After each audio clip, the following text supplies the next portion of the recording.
राजा थे, उनकी दीर्घकाल तक संतान न होने के कारण दुखी हुए। राजा ने अपने राज्य के सब विद्वान, ज्योतिषी, ब्राह्मण, पुरोहित आमंत्रित कर एकत्रित किए। सबका यथायोग्य सत्कार कर कहा, हे भविष्य दर्शी विद्वान विप्रो, सब लोग कथा सुन रहे, ध्यान लगा के। बताने की कृपा करें कि मेरे भाग्य में कोई संतान है या नहीं। तत्काल राजा के प्रश्न का उत्तर देने के लिए विद्वान ज्योतिषी ने अपनी अपनी ज्योतिष गणनाएं प्रारंभ कर दी। कुछ समय पर गंभीर होकर राजा की ओर देखने लगे। राजा ने कहा, आप लोग संकोच त्याग कर सच्ची बात कहिए। ज्योतिष बोले, हे राजन, आपके प्रश्न का उत्तर प्रसन्नता बढ़ाने वाला नहीं है, फिर सत्य को छिपाना नहीं है। आपको बता देना ही है कि आपके एक अत्यंत रूपवान, बुद्धिमान, परायण कन्या उत्पन्न होगी। इसके अतिरिक्त वो भी अपने विवाह के 1 वर्ष बाद विधवा हो जाएगी। यह विधि का विधान है। ज्योतिषियों की भविष्यवाणी सुनकर वे कन्या और अपने राज्य की भविष्य चिंता में बहुत दुखी हो गए। कालांतर में राजा के एक कन्या उत्पन्न हुई। वह समय अनुसार बचपन व्यतीत कर युवा हुई और विवाह योग्य आयु की हो गई। राजा अपनी कन्या के विवाह का परिणाम सोचकर भी दुखी हो गए। वे ये विचार करने लगे कि कुछ बचाव का प्रयास किया जाए। ऐसा सोचते सोचते देव प्रेरणा से राजा को नारद जी का स्मरण हो आया। धर्मात्मा राजा ने आह्वान कर नारद जी को बुलाया और सारी बातें बता दी। नारायण जी कुछ पल विचार कर बोले, हे राजन, तुम अपनी कन्या के विवाह का दायित्व उसी पर छोड़ दो। तुम अपनी कन्या से कहो कि वह अपने लिए स्वयं ही कोई योग्य वर तलाश कर ले। तुम्हारी कन्या जिस युवक को अपने भावी पति के रूप में तुम्हारे सामने प्रस्तुत करे, उसी से के साथ तुम अपनी कन्या का पूर्ण शास्त्रोक्त विधि के साथ विवाह कर दो। राजा ने अपनी कन्या सावित्री को बुलाया और नारद जी से बातें बताकर पूछा कि हे पुत्री सावित्री, तुम कहो, तुम्हारा क्या विचार है। सावित्री बोले, हे पिताजी, मैं नारद जी के आदेश का प्रसन्नता पूर्वक पालन करूंगी। राजा को कुछ सांत्वना प्राप्त हुई। अब राजपुत्री सावित्री ने सखी सहेलियों, दास दासियों और अनुचरों सहित सभी भावी पति के योग्य व्यक्ति को छांट कर रमणीक जंगल में पहुंची। वहां पहुंचकर सावित्री ने अपना रथ रुकवाया। कुछ देर प्रकृति की सुंदरता निहारने के बाद सावित्री विश्वास करने लगी। आंख खुलने पर एक वृक्ष की डाल पर बैठकर कुल्हाड़ी से लकड़ी काटता एक सुंदर, बलिष्ठ और गौण वर्ण युवक दिख पड़ा। उस युवक को देखकर सावित्री का ध्यान उस युवक के चेहरे पर भावों, मुखाकृति और स्वभाव का अध्ययन करती रही। युवक का मौन निरीक्षण करते हुए काफी समय व्यतीत करने के बाद सावित्री ने अपने अनुचरणों द्वारा उस युवक को बुलाया। सावित्री द्वारा बुलाए जाने पर सत्यवान उसके पास आकर पहुंचे। सावित्री द्वारा परिचय पूछे जाने पर सत्यवान ने कहा, हे राजकुमारी, मैं एक दरिद्रता प्रभावित कुलीन युवक हूँ। इसी जंगल में रहता हूँ। मेरे साथ ही मेरे माता पिता भी रहते हैं। वे अंधे हैं। मैं जंगल की लकड़ी काटकर बाजार में बेचता हूँ। इसी से हम तीनों प्राणियों का जीवन निर्वाह होता है। मेरा नाम सत्यवान है। आप कहिए, मैं आपकी क्या सेवा कर सकता हूँ।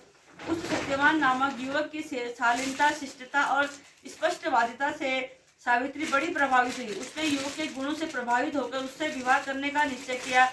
ऐसा निर्णय लेते ही सावित्री ने युवक से शांत गंभीर स्वर में विनम्रता पूर्वक विवाह का प्रस्ताव रखा। सावित्री का प्रस्ताव सुनकर सत्यवान ने कोमल नम्र स्वर में कहा, हे राजकुमारी, मेरे साथ विवाह करना आपके लिए उचित नहीं है। मेरे साथ ही आप भी दुखों और संकटों में घिर जाएंगी।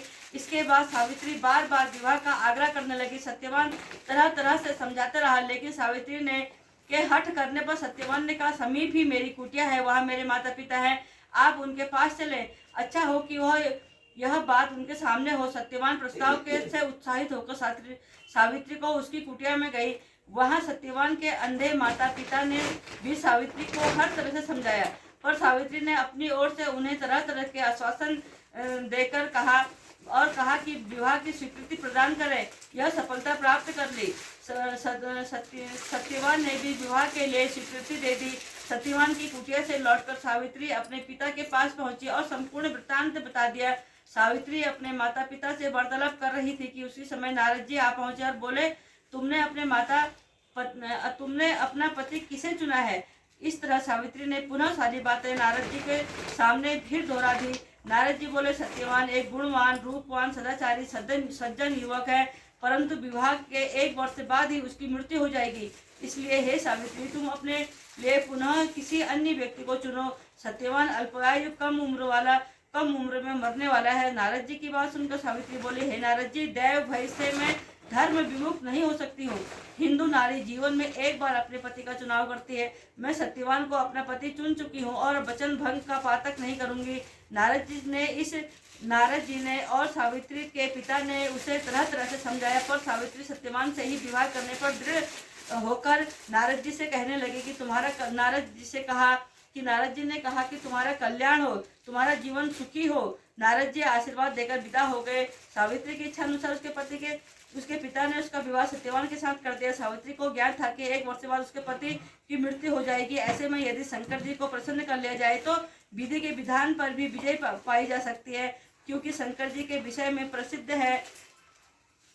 है कि मैट ही कठिन कुंड भाल के भाव ही मेघ संकही त्रिपुरारी, अर्थात शंकर जी में शक्ति है कि विधाता का विधान भी बदल सकते हैं। अतएव एक प्रकार से निश्चय कर सावित्री भक्ति पूर्वक शंकर भगवान की आराधना करने लगी। सत्यवान के लिए सावित्री पूर्ण मनोयोग से शिव जी की आराधना करती रही। जब सत्यवान की आयु के केवल 7 दिन शेष रह गए थे तो सावित्री और तीव्रता से कठिन व्रत का उपवास कर भगवान को प्रसन्न करने में लग गई। अतः सावित्री की भक्ति से प्रसन्न होकर भगवान शंकर उसके सामने प्रकट हुए और बोले, मैं तुम्हारी भक्ति से प्रसन्न हूँ, मुझसे मनोवांछित वर मांग लो। सावित्री बोली, हे भगवान, मेरे पति की आयु के 2 ही दिन शेष है, कृपया उनकी जीवन की रक्षा युक्ति बताएं। भगवान शंकर बोले, कल ज्येष्ठ की अमावस्या के दिन भक्ति पूर्वक वट वृक्ष की पूजा करने से तुम्हारी मनोकामनाएं पूरी होंगी। सावित्री के ने वट वृक्ष की भक्ति पूर्वक पूजा की और रात्रि जागरण किया। दूसरे दिन प्रातःकाल जब सत्यवान जंगल में लकड़ी काटने के लिए जाने लगा तो सावित्री भी उसके साथ चलने के लिए हट करने लगी। किसी प्रकार सास ससुर को राजी कर सावित्री ने पति को भी मना लिया और उसके साथ जंगल में स्वयं चली गई। लकड़ी काटने के लिए सत्यवान एक वृक्ष पर चढ़ा। एक डाल को काटने के लिए कुल्हाड़ी चलाते ही सत्यवान का सिर दर्द करने लगा। वह वृक्ष के नीचे उतर आया और सावित्री से बोला, मेरे सिर में पीड़ा हो रही है, अब मैं आराम करना चाहता हूँ। पतिव्रता धर्म परायण सावित्री चिंतित होने लगी। सत्यवान कुछ ही देर में मूर्छित होकर अचेत होकर गिर गया। तभी सावित्री ने अपने सम्मुख एक दिव्य पुरुष को देखा। उस दिव्य पुरुष को देखकर सावित्री ने पूछा, आप कौन है? उसने उत्तर दिया, मैं यमराज हूँ। तुम्हारे पति की आयु समाप्त हो चुकी है, मैं उसके प्राण लेने आया हूँ। अपनी बात समाप्त कर यमराज ने सावित्री की गोद में अचेत पड़े सत्यवान के प्राण लेकर प्रस्थान किया। सावित्री भी यमराज के पीछे पीछे चलने लगी। यमराज ने सावित्री को अपने पीछे आने के बार मना किया, पर सावित्री नहीं मानी। जब वह यमराज के पीछे चलती हुई दूर आ पहुंची तो उसने अपना पीछा छुड़ाने के लिए विचार किया कि यमराज बोले, अपनी पति के प्राण दान के लिए अतिरिक्त कोई और 3 वर मांग लो और लौट जाओ। इस पर सावित्री ने कहा, हे धर्मराज, मेरे अंधे सास ससुर फिर से नेत्रवान हो जाए। धर्मराज एवमस्त होकर के चले गए। सावित्री ने अपने सास ससुर का खोया हुआ राज्य लौटाने की प्रार्थना की। धर्मराज ने इसे भी स्वीकार किया और अंत में सावित्री ने तीसरा वर मांगा कि वह पुत्रवती हो जाए। धर्मराज ने तीसरा वर भी स्वीकार कर लिया। वरदान देकर धर्मराज शीघ्रता से आगे बढ़ने लगे। कुछ दूर जाने के बाद धर्मराज ने पीछे मुड़कर देखा तो पाया कि सावित्री अभी भी पीछे पीछे चली आ रही है। इस पर क्रोधित होकर धर्मराज बोले, मैंने तुम्हारे 3 वर स्वीकार कर लिए, फिर तुम मेरे पीछे पीछे क्यों आ रही हो? सावित्री बोली, भगवान, आपने मुझसे पुत्रवती होने का वर मांगा, फिर भी आप मेरे पति के प्राण लेकर जा रही हो। पति के बिना मैं कैसे पुत्रवती बनूंगी? सावित्री का तर्क सुनकर और अपने वरदान देने की गलती का अनुभव कर धर्मराज बौखला गए। वह पुनः संयत होकर बोले, सावित्री, बड़ी चतुरता से तूने मुझे धर्म संकट में डाल दिया है। जाओ, वरदान असत्य नहीं होगा। अपने पति के पास जाओ, तुम्हारे पहुंचते ही सत्यवान जीवित हो उठेगा। सावित्री अपने पति के पास लौटकर आई और वह जीवित होकर उठ गया। दोनों प्रसन्न होकर घर आए। कुछ ही समय में यमराज के दोनों वरदान भी पूरे हो गए। सावित्री के सास ससुर को दिखाई देने लगा, उनका राज्य भी वापस मिल गया।